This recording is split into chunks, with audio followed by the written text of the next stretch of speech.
Good morning, dear children. As you all know that in science, till now we have finished 4 chapters. Chapter 1, crop production and management. Chapter 2, microorganisms, friend and foe.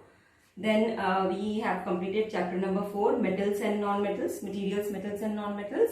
And chapter number 5, coal and petroleum. Today we are going to start a new chapter in your NCERT science book. The chapter number is chapter 6, combustion and flame.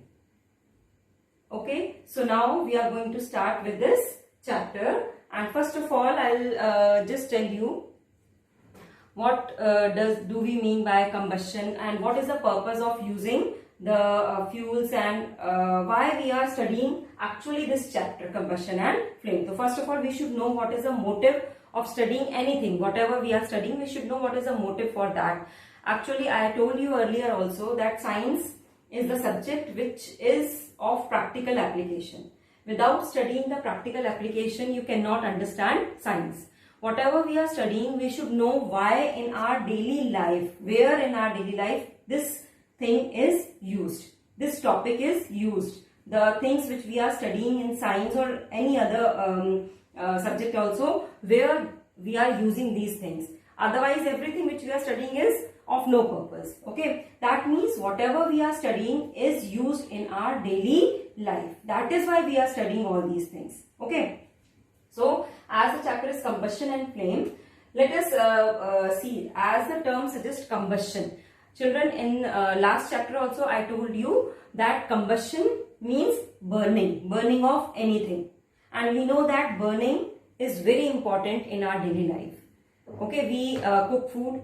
By the process of burning also we burn the that gas, and then we cook the food. Okay, after that in class 7th you have studied that when we take the food inside our stomach and inside our body, what happened, there is that digestion of food takes place. Okay, and after that the food is assimilated. That is also a type of combustion in which energy is produced. Likewise, you have seen that we move from one place to another place with the help of vehicles like the train or the buses, the car, bike, or any other vehicle. In that also we use substance which we call as fuel. Okay, which burn to produce energy. Okay, so what is combustion? Combustion is the burning of any substance in presence of air to produce heat and light. Okay, so what is first of all combustion? Combustion is burning of any substance in presence of air to produce heat and light, or we call energy. Okay, it is not necessary that in every combustion there is production of light. It's not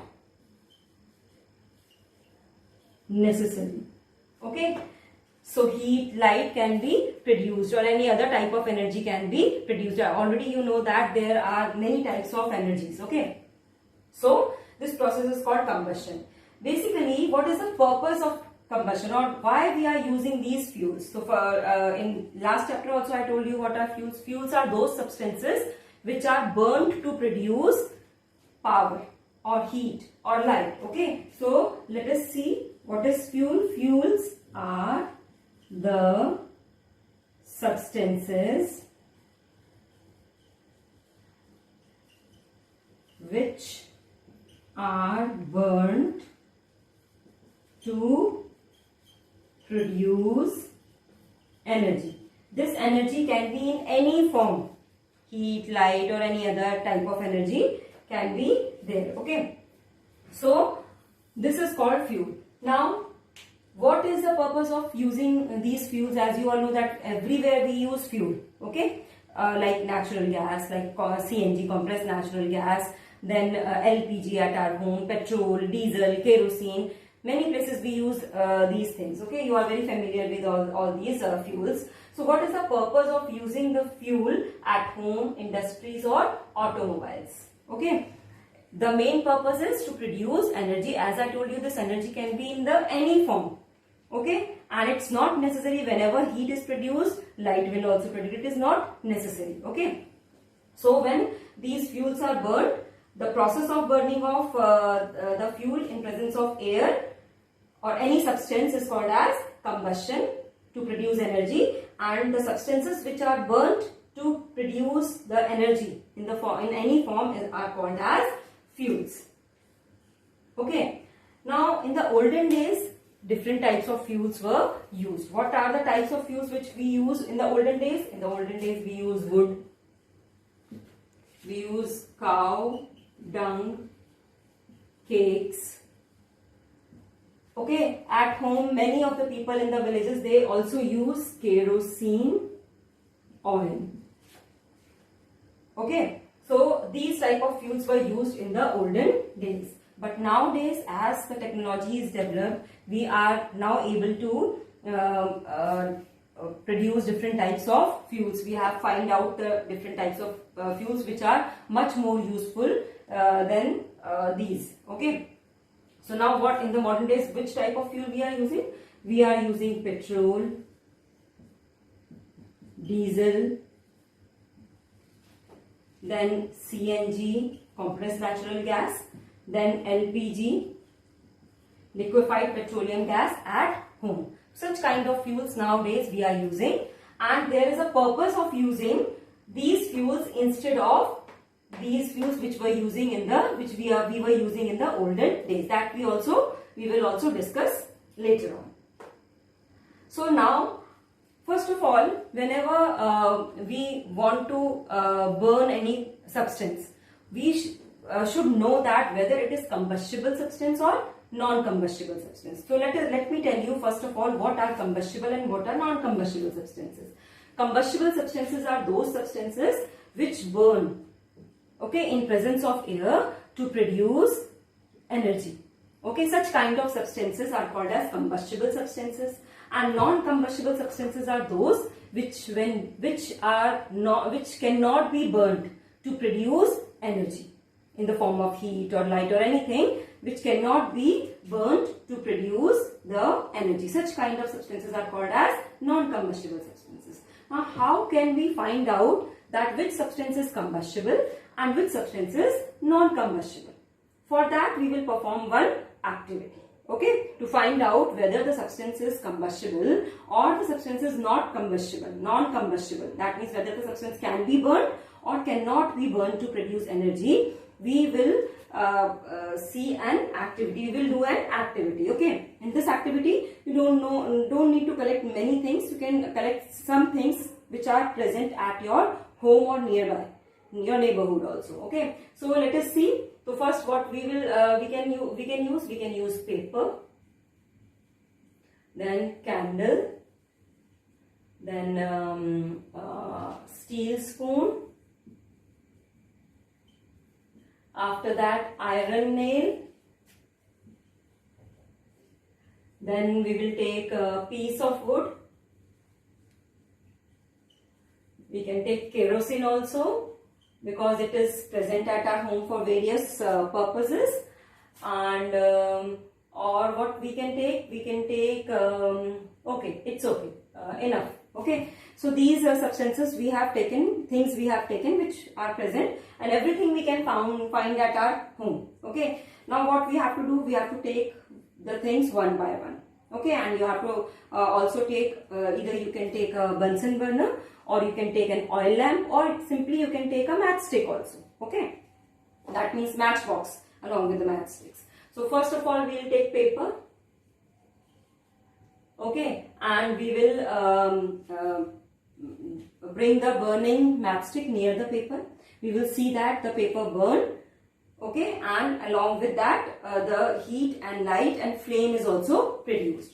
Because this paper starts burning and heat, light and flame is produced, we can say that it is combustible.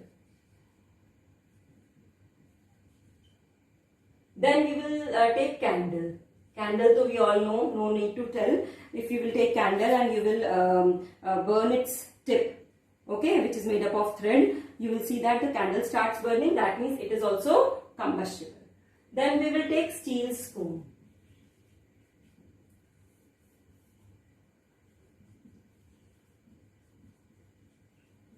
We will try to bring a burning matchstick, 1 matchstick, 2, 3, 4.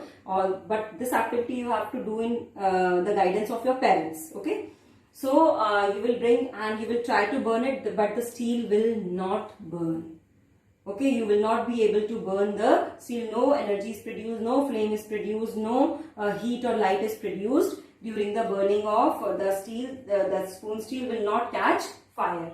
So this is non-combustible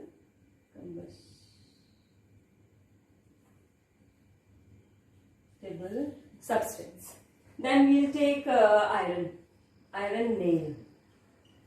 Same thing we will do with the iron nail. The iron nail will also not catch fire. It will not produce any heat or light, and that is why it is also non-combustible substance. Then we will take piece of wood.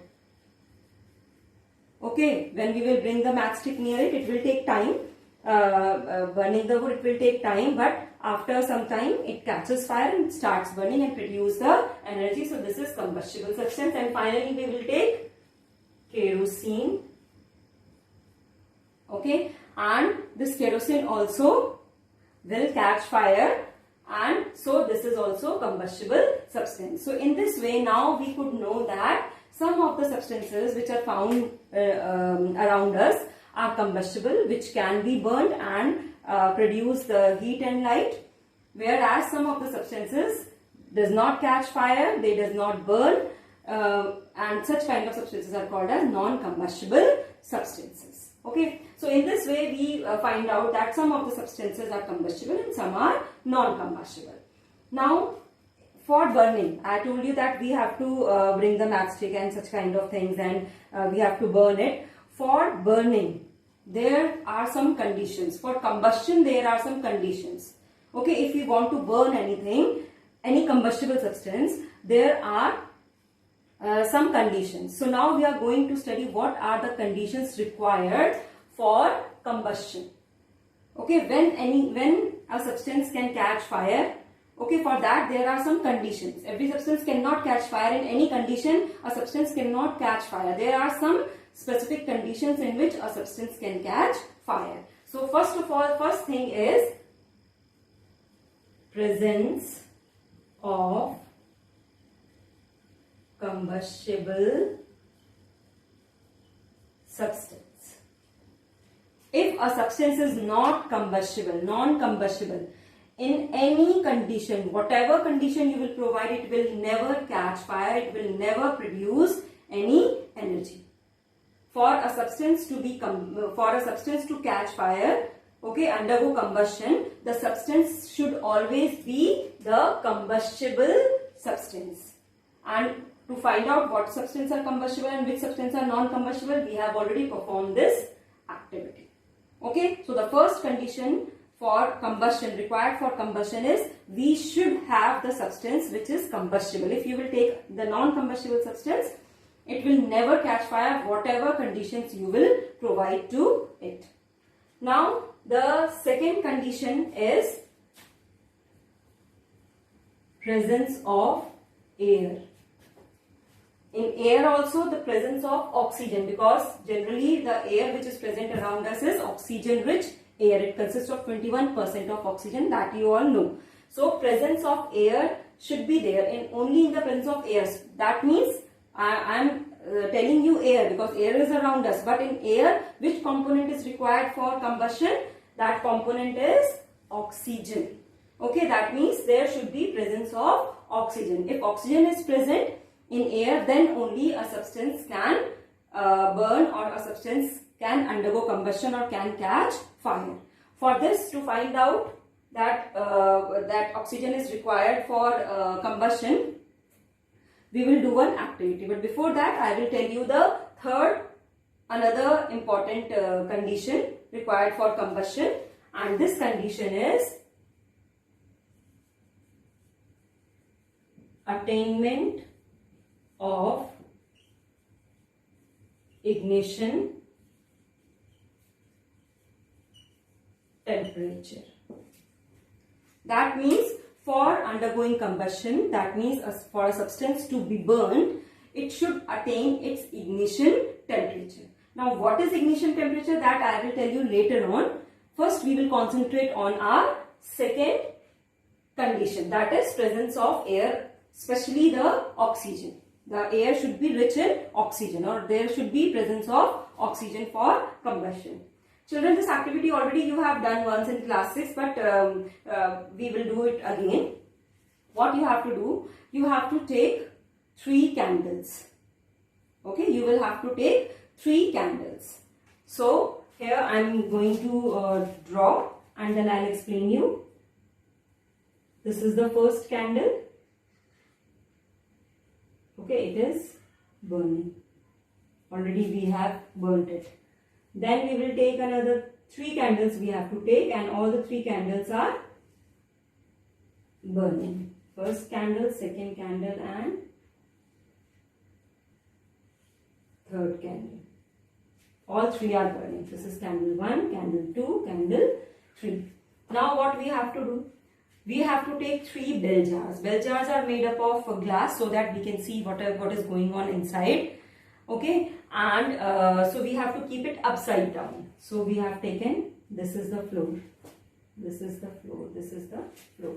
So this bell jar we have taken and put over here. In the second part, what we have done, very thin blocks we have taken, very thin, and we have put the bell jar. And in the third we have taken the big pieces, wooden pieces for keeping the bell jar, and we have kept the bell jar here.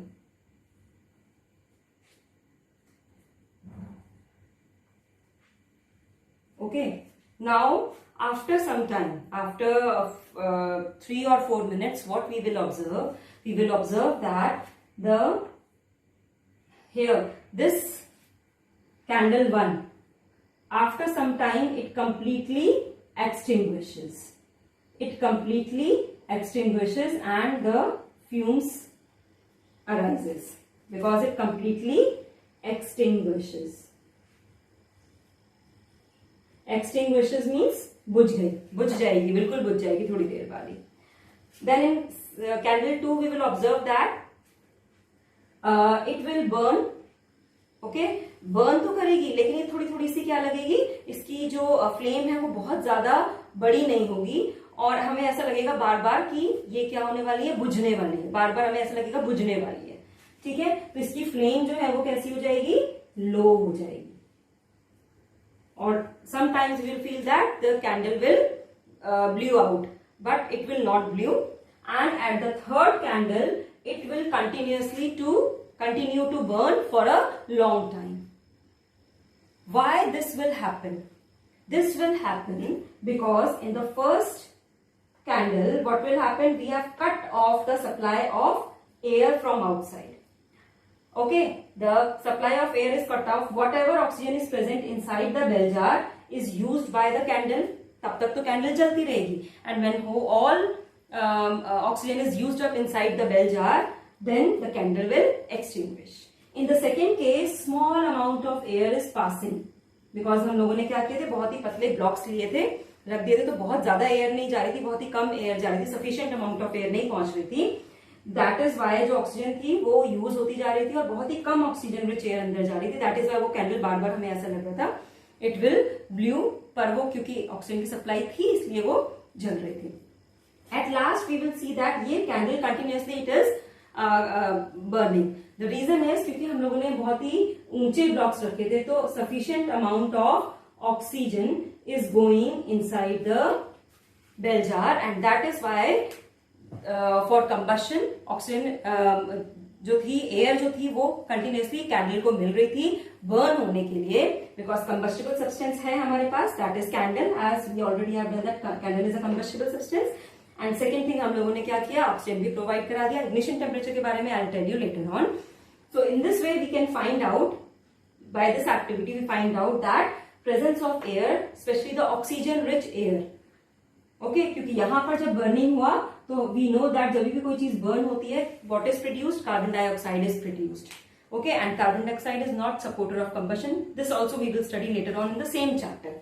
Okay, so now what happens, by this activity we can find out that oxygen or air is necessary for combustion. The third condition is attainment of ignition temperature, and we will study this later on in the next lecture. Till then, have a good day. Thank you, children.